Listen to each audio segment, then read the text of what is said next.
ఓం గంగణపతే నమ ఐం సరస్వతే నమ శ్రీమాత్రే నమో నమ. ఓం నమ శివాయ శివాయ గురువే నమ. క్లీం కృష్ణాయ గోవిందాయ గోపీజనవల్లభాయ నమో నమ. రాధాకృష్ణాయ నమో నమ. శ్రీమాత్రే నమో నమ. జయ గురు దత్తాత్రేయాయ నమో నమ. యూట్యూబ్ ప్రేక్షకులందరికీ కూడా నమస్కారం అండి. నేను పాలపర్తి గురునాథ శర్మ, జ్యోతిష్యం వాస్తు సిద్ధాంతిని.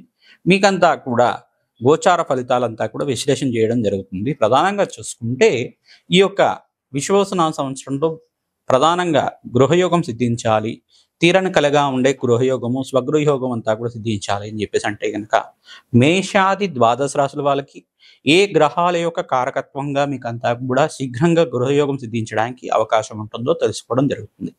ప్రధానంగా గోచారరీత్యా గ్రహాల యొక్క స్థితిగతి అంతా కూడా చూసుకుంటే మీనరాశిలో శని యొక్క సంచారం జరుగుతుంది, మరియు కన్యా రాశిలో అంతా కూడా శుక్ర భగవానుడి సంచారం నీచ స్థానంలో సంచారం జరుగుతుంది. ఇక్కడ తులారాశిలో అంతా కూడా సూర్య బుధ అంగారక కలియుగతోటి త్రిగ్రహ కూటమి అంతా కూడా సంచారం జరుగుతుంది. రాహు అంతా కూడా కుంభరాశిలో సంచారం, కేతు అంతా కూడా చూసుకుంటే ఈ యొక్క సింహరాశిలో సంచారం జరుగుతుంది. బృహస్పతి అంతా కూడా అక్టోబర్ 18, 19 తారీఖులో అంతా కూడా కర్కాటక రాశిలో ప్రవేశం చేస్తున్నారు. ఉచ్చస్థానంలో సంచారం చేయడం, అతిచారంలో మార్పు అనేది జరుగుతుంది. బృహస్పతి మార్పు అంతా కూడా అతిచారంలో మార్పు జరగడం వల్ల 48 రోజుల వరకు అతిచారంలో కర్కాటక రాశిలో ప్రవేశం చేసి 48 రోజుల దాకా కర్కాటక రాశిలో అంతా కూడా సంచారం చేస్తారు. మరియు డిసెంబర్ 5, 6 తారీఖులో అంతా కూడా మరి తిరోగమనం అంతా కూడా జరగడం జరుగుతుంది.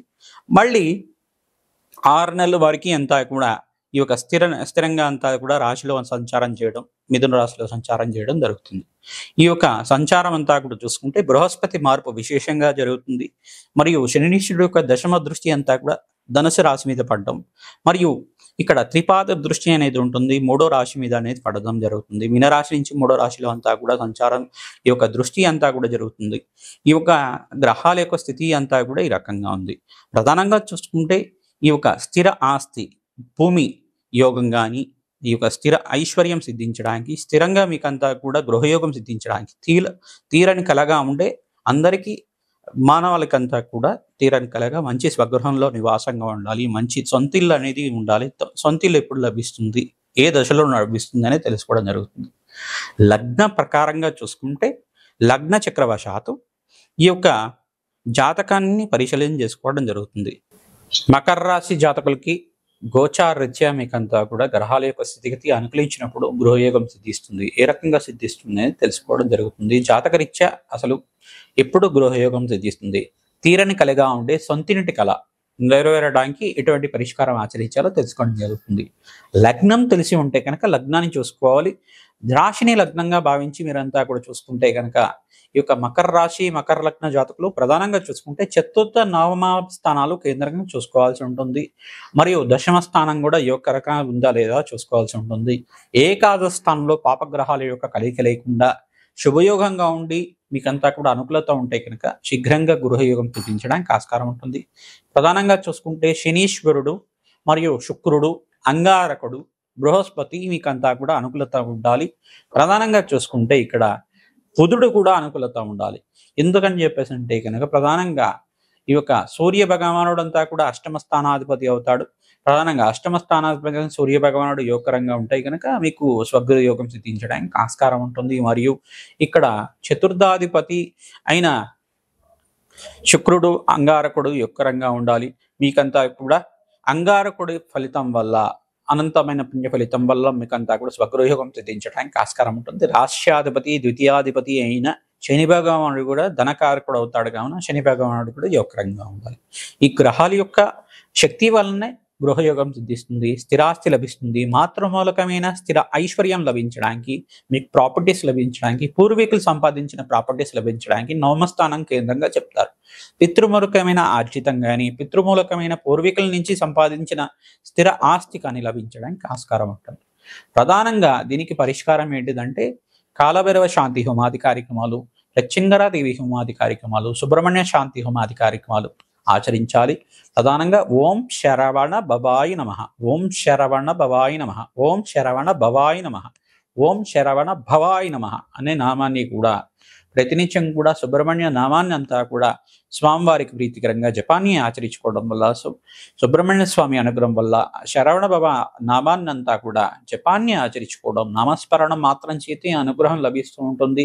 స్కందోత్పత్తి అనే చరిత్ర ఉంటుంది. ప్రతినిత్యం కూడా పారాయణం చేసుకోవడం వల్ల ఆ ప్రవచనాల్ని వింటుండడం, అసలు సుబ్రహ్మణ్య స్వామి చరిత్ర ఏంటి, ఏ రకంగా సుబ్రహ్మణ్య స్వామి జననం జరిగింది, ఆ ఇతిహాసాన్ని అంతా కూడా పారాయణం చేసుకోవడం వల్ల అదృష్టయోగం సిద్ధిస్తుంది. శీఘ్రంగా నెరవేరని కల్లాగా ఉండే స్వగృహయోగం అంతా కూడా మీకు శీఘ్రంగా నెరవేరడానికి ఆస్కారం ఉంటుంది. గోచార చక్రవశాత్తు చూసుకుంటే ఇక్కడ మీనరాశిలో శనీశ్వరుడు సంచారం జరుగుతుంది.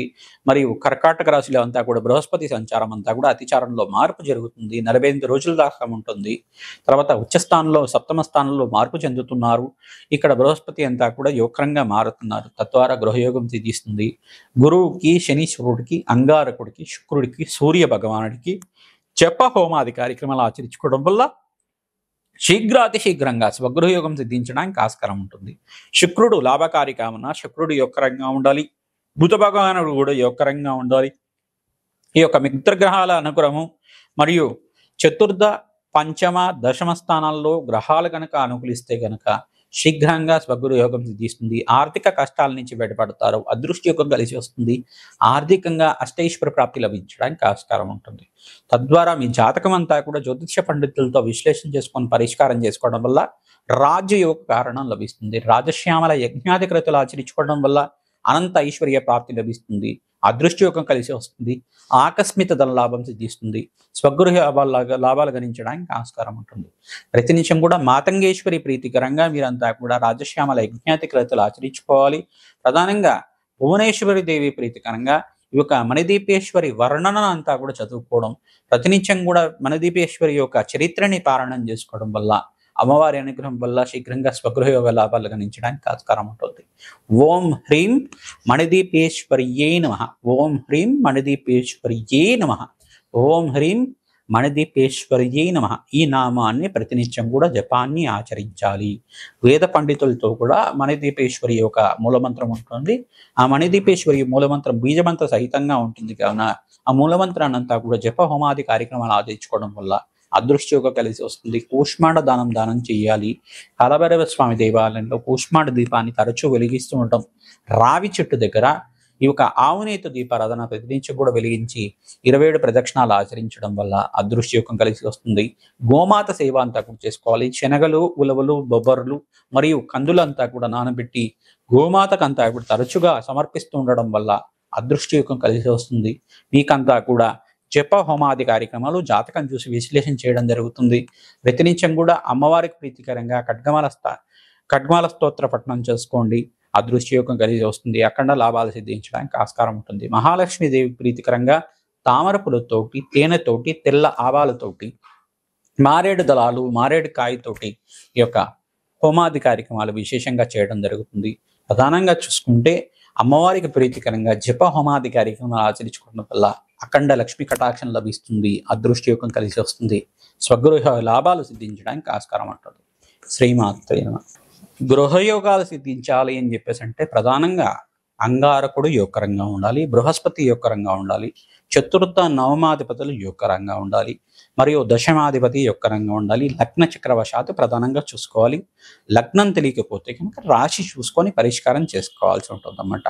మేషాది ద్వాదశ రాశుల వాళ్ళు ప్రతినిత్యం కూడా అమ్మవారి ఆరాధన చేసుకోవడం, ప్రధానంగా మణిదీపేశ్వరి వర్ణన అంతా కూడా చదువుకోవడం, ఓం హ్రీం మణిదీపేశ్వర్యే నమః నామాన్ని జపాన్ని ఆచరించుకోవడం వల్ల అదృష్టయోగం కలిగి వస్తుంది. శీఘ్రంగా అమ్మవారి దయ వల్ల మీకంతా కూడా స్వగృహయోగం సిద్ధించడానికి ఆస్కారం ఉంటుంది. ప్రధానంగా చూసుకుంటే అంగారకుడి చరిత్రనంతా కూడా పారాయణం చేసుకోవడం కూడా అదృష్టయోగం కలిసి వస్తుంది. ప్రధానంగా దత్తాత్రేయ చరిత్రనంతా కూడా పారాయణం చేసుకోవడం వల్ల గురు కటాక్షం వల్ల మీకంతా కూడా యోగకరంగా ఉంటుంది. అంగారకుడు, బృహస్పతి, శుక్రుడంతా కూడా యోగకరంగా ఉండాలి. శుక్రుడంతా కూడా చూసుకుంటే భోగభాగ్యానికి కారణమవుతాడు, రాజ్యయోగానికి కారణమవుతాడు, విలాసవంతమైన జీవితానికి కారణమవుతాడు. ప్రధానంగా ఈ స్థానాలంతా కూడా మంచిగా ఉండాలి.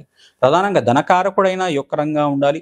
ప్రధానంగా ద్వాదశ స్థానం కూడా కొంతమంది చూస్తూ ఉంటారు. జాతకరీత్యా ద్వాదశ స్థానం ఏమేమి చెప్తుంది? భోగభాగ్యమైన సుఖవంతమైన జీవితం గురించి, ఈ యొక్క రాజ్య సంపదల గురించి, విలాసవంతమైన జీవితం గురించి, రిచ్ లైఫ్ గురించి చెప్తూ ఉంటుంది అన్నమాట. ద్వాదశ స్థానాల్లో కూడా మీకు ఖర్చుల గురించి చెప్తూనే విపరీత రాజయోగానికి గురించి కూడా చెప్తూ ఉంటుంది. ఈ స్థానాల్లో గనక మంచి గ్రహాలు ఉంటే జన్మజాతకంలో కనుక గోచారీత్య కూడా ఆ గ్రహాలు కూడా అనుకూలత ఉండాలి. దశానాథుడు అనుకూలత ఉండాలి. ఏ మహర్దశ నడుస్తుంది, ఆ దశలో అంతర్దశ ఏం నడుస్తుంది, విదశలో ఏం నడుస్తుంది, ఆ దశానాథుడు అంతా కూడా ఈ స్థానాలకి సంబంధించే ఉండాలన్నమాట. ఇదొకటే కాకుండా జన్మజాతకంలోనే కాకుండా హస్త సాముద్రికంలో కూడా చూసుకోవాల్సి ఉంటుంది. హస్త సాముద్రికంలో కూడా ధనయోగాలు ఏ రకంగా ఉన్నాయి, ఏ గ్రహాలు ఈ యొక్క యొక్కరంగా ఉన్నాయి మీకంతా కూడా ఆ హస్త సాముద్రికంలో కూడా మనకు తెలుస్తుంది అన్నమాట. జాతకం అనేది కాకుండా హస్త సాముద్రికంలో కూడా కంపారిజన్ చేసుకోవాల్సి ఉంటుంది. హస్త సాముద్రికంలో కూడా గ్రహాల యొక్క స్థితిగతి ఏ రకంగా ఉంది, అదృష్ట యోగం కలిసి రావడానికి ఏ రకంగా వస్తుంది, ప్రతినిత్యం కూడా మీరు చూసుకోవాల్సింది ఏంటిదంటే ఈ యొక్క గ్రహస్థితి అంతా కూడా మెరుక్కోవడానికి ఎటువంటి పరిష్కారాలు ఆచరించాలి, శీఘ్రంగా తీరని కలగా ఉండే స్వగృహ యోగం సొంత ఇంటి కళ అంతా కూడా నెరవేరడానికి ఏం పరిష్కారం చేసుకోవాలి అనేది జన్మజాతకాన్ని చూపించుకొని పరిష్కారం చేసుకోవడం వల్ల అఖండ లాభాలు సిద్ధించడానికి ఆస్కారం ఉంటుంది.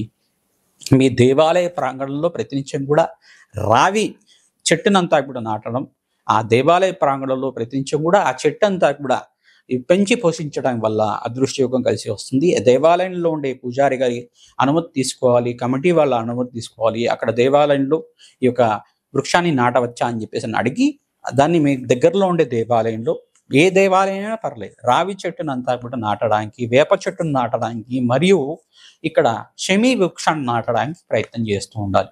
ఈ వృక్షాలంతా కూడా దేవతా వృక్షాలు.